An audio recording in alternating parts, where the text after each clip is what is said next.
नमस्कार, मी प्राध्यापक मिलिंद गायकवाड. यश अकॅडमीमध्ये आपलं मनपूर्वक स्वागत. 12वी बोर्डाच्या केमिस्ट्री पेपरमध्ये डिफरन्शिएट बिटवीन किंवा गिव्ह द डिफरन्स बिटवीन म्हणजेच फरक स्पष्ट करा, हे प्रश्न 2 गुणांसाठी, सर्वसाधारणपणे 2 गुणांसाठी विचारले जातात. विद्यार्थ्यांनी 4 मुद्दे तिथं लिहिणं अपेक्षित असणार आहे. केमिस्ट्रीमध्ये 4 युनिट्स आहेत: physical chemistry, inorganic chemistry, organic chemistry आणि अप्लाइड केमिस्ट्री. यामध्ये एकूण 16 चॅप्टर्स आहेत. तर फिजिकल केमिस्ट्रीमध्ये आता डिफरन्शिएट बिटवीन कोणकोणती आहेत, या प्रत्येकामधली यादी बी तुम्हाला सांगणार आहे. त्याची तयारी तुम्हाला करायची आहे. हे 2 गुणांसाठी सोपा प्रश्न असणार आहे. 2 गुण तुम्ही आरामात मिळवू शकता. म्हणजे हे कमी वाटले तरी तितकेच ते महत्त्वाचे गुण असणारे आहेत.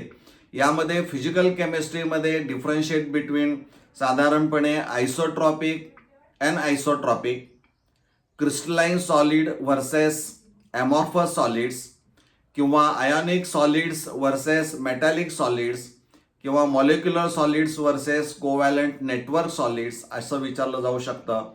किंवा Schottky defects and Frenkel defect हाही फरक असणार आहे.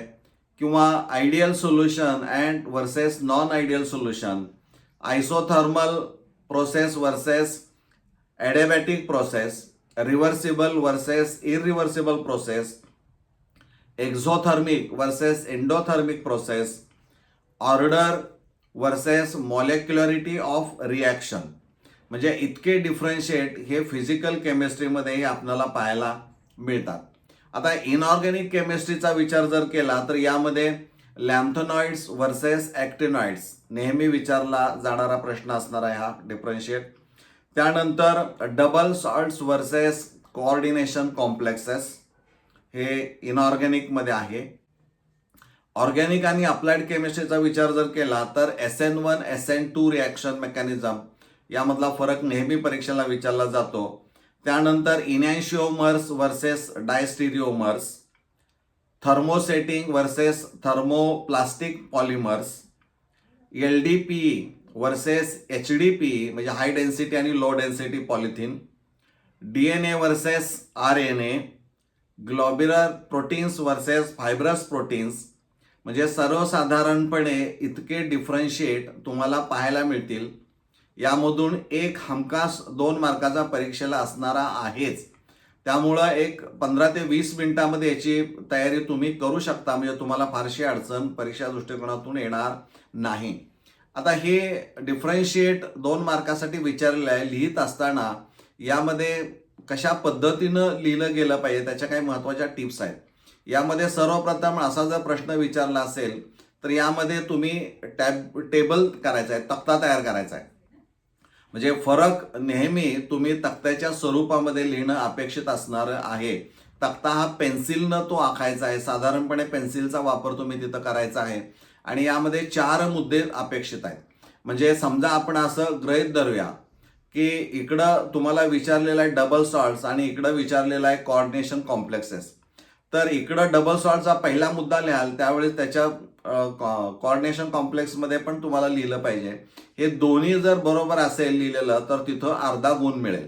असं प्रत्येकी 4 पॉईंट्स, म्हणजे याचे 4 पॉईंट्स त्याचे 4 पॉईंट्स तुम्हाला लिहिणं अपेक्षित असणार आहे. त्यावेळेस अर्धा गुण मिळून 2 गुण मिळतील.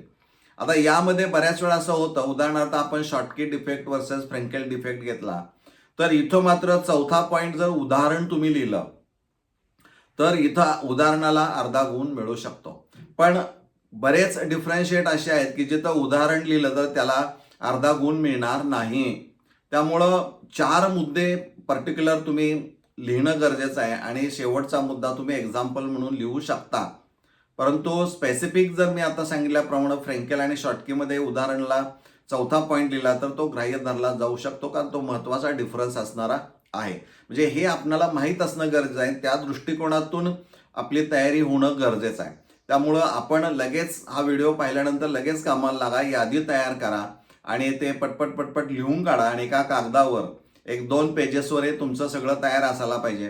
म्हणजे परीक्षेला जाताना नुसतं ओव्हरलुक केलं तर तुम्हाला ते 2 गुण मिळवणं सहज शक्य होणार आहे. तर मित्रांनो, मला वाटतं हे तुम्हाला निश्चित समजलेलं असणार आहे. आपण हा व्हिडिओ मित्रांच्यापर्यंत पोहोचवण्याचा प्रयत्न करा. आपण अशाच पद्धतीनं पुढच्या व्हिडिओमध्ये एकूण डायग्रॅम जे असणार आहे, कारण डायग्रॅमवर देखील प्रश्न विचारला जाऊ शकतो, त्यामुळे पुढच्या व्हिडिओमध्ये डायग्रॅम बाबत आपण चर्चा करणार आहोत. धन्यवाद.